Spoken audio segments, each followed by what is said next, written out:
We only get the pleasure of having Dan Marino on about once a year. He's a busy guy, 9-time Pro Bowler. The story now is well chronicled. The John Elway, Dan Marino 30 for 30, which is one of my favorite of all time. Well, thank you. It was cool. When you watched it, yeah, did it take you to a weird place? Brought back a lot of good memories, And good memories. Yeah, it was good. I mean, when you're a kid growing up, you want to be in the NFL, you want to be a professional athlete, and that day of the draft was my opportunity to be in the NFL. So the only downside is for the kids now and then too is you don't know where you're going. I mean, you wake up that morning, you could be in Seattle. You wake up that morning, you could be in Miami. I mean, that's the difference of it. That's the stress level.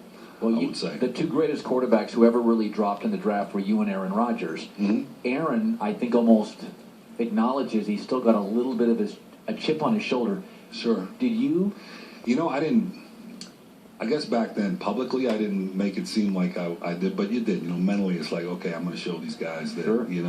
That they missed out on on myself and as far as playing that position. Right. And I think I got pretty lucky going to Miami because of the fact that they were in the Super Bowl year before they played the Redskins, so I had a good group around me as a young player. Almost like Big Ben. Went to a good spot. Yeah, good spot. Yeah, I went to a good spot, and I think that's one of the reasons why I was so successful so early.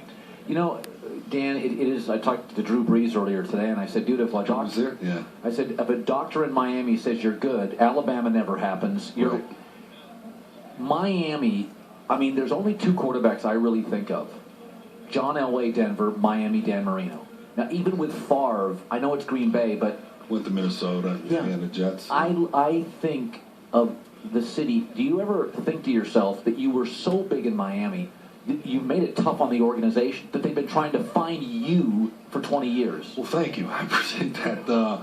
I think it's one of those things that quarterbacks this day and age and in the past, they're just not around. The ones that you can say that are going to be, in your franchise for 15 years and you're going to be one of those teams in the playoffs and, you're going to be competing for championships, they're hard to find. And, that's what every franchise is hoping for, And look at Indianapolis. I mean, Indianapolis had Peyton Manning, and unfortunately he got hurt and he left. And now they get, they get Andrew Luck. So for 30 years, they're going to have a guy that's going to compete, going to be in the playoffs. He's going to be your franchise guy. It'd be like having MJ. He retires, you get Kobe. It's really the Colts are almost one of the luckiest teams of all time. When you look at the game today, let's be honest.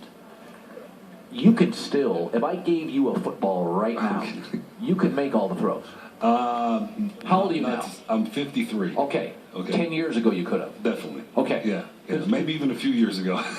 Because I've heard guys, Drew Bledsoe says to me, I can still throw it. Yeah. Because we did a flag football game in San Francisco with the 49ers. Drew and I were the quarterbacks, and Montana brought back all the old 49ers for the last football game, supposedly flag game, right. and Candlestick, and Drew was slinging it pretty good. So here's my thing with Tom Brady. You can't touch quarterbacks anymore. Yeah. Okay? His diets of athletes have changed. What if Tom wants to play to 47? Yeah, I don't know if...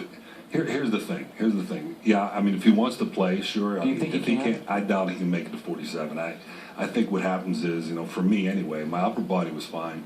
I could throw it and all that, but my legs gave way. Your legs are probably the first thing to go on as a quarterback, and you have, I had a lot of leg injuries, knee scopes, operations, my Achilles, all that stuff, and it just gets to a point where you can't move like you want to. You can't get your body through your throwing motion like you want to, and it causes a problem.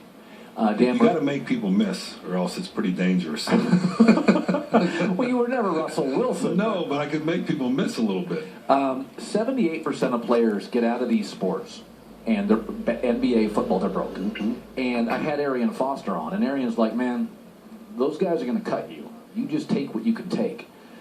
Yeah, I saw he was just on earlier, right? Yeah. And I back the athlete on this, Dan, because I see the way they operate. Mm-hmm. Fans sometimes don't quite get that, and you were financially in a space where you were one of the all-timers. But how loyal should an athlete be? Well, I think to a point, you have to be loyal to yourself first, and then you're loyal to your team and your teammates, and you do the best you can to be the best possible player you can be for yourself and your family, and there's no doubt. And then part of that family is your teammates and the team you play for. But at the same time,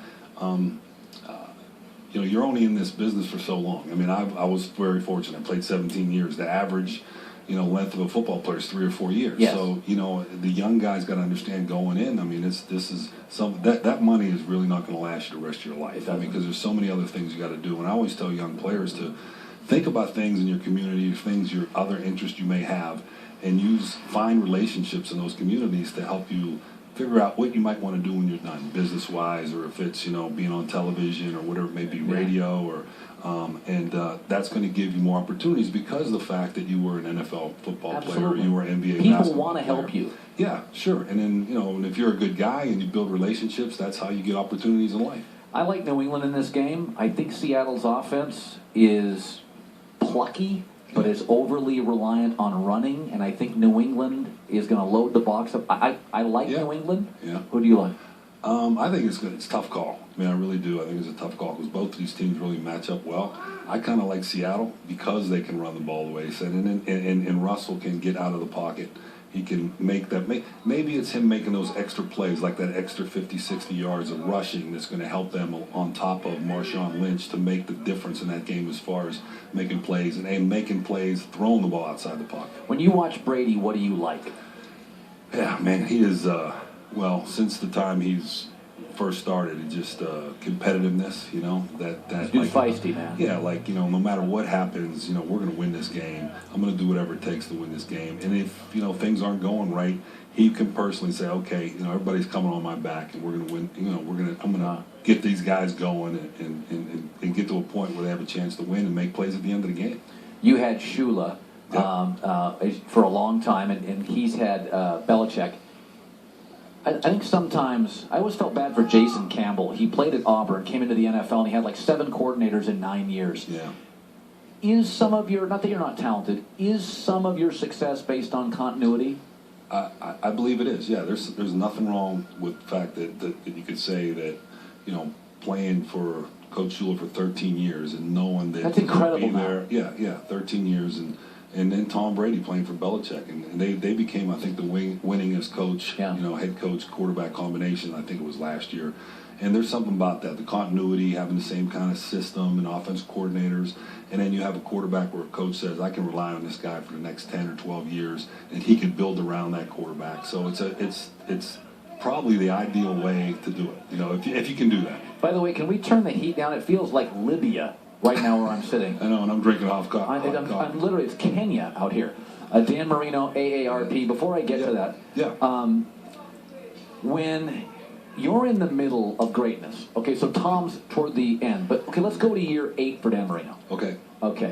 Dan Marino's coming. I wish I could remember that. Do you, in the moment of your run, do you realize how big it is?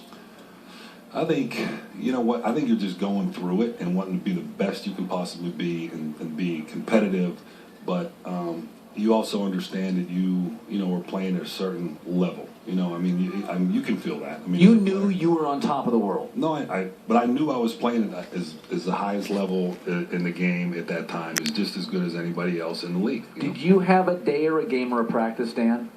Because you got drafted out of baseball. You were great at Pitt. You were great in the NFL. Take me to the day you drove home and thought, I can't do what I did.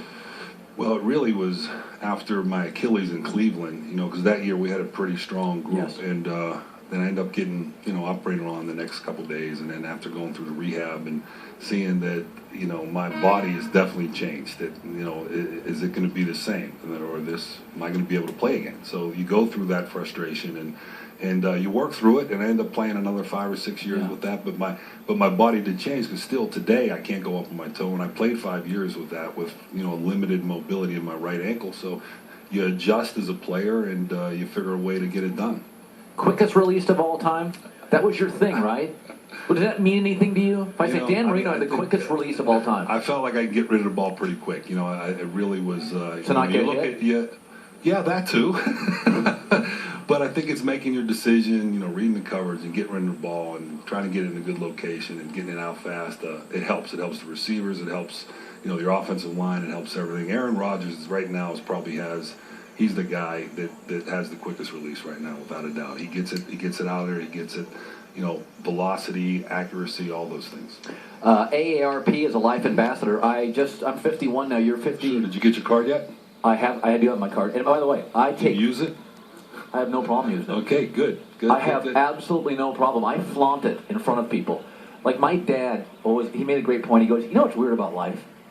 He goes, when you get to be 55 and you finally have all your money, he goes, then you get all the discounts. He goes, God, I needed them at 32. I had kids, I couldn't afford the bills. So don't play that like music. Imagine. Yeah, what's the music? Listen to my guys are making fun of us because we're over 50. Right. Dude, life 53, yeah. It's better now. Yeah, well, there was times when it was better before, too, though.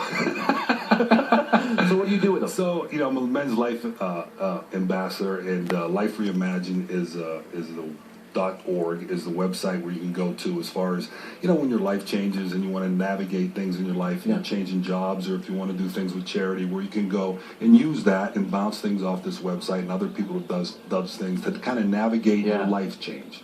Navigate things that you might want to do. If you're a fireman or if you're a police officer, normally they're 20 years, right? And then they want to do something else. Right. You go to this website and you get people to help you on navigating what direction you might want to go. So it's pretty cool. It's pretty cool to check out. So if you have a day off, right, you could golf. If you had a day off, what do you do on a day off now, Dan Marino?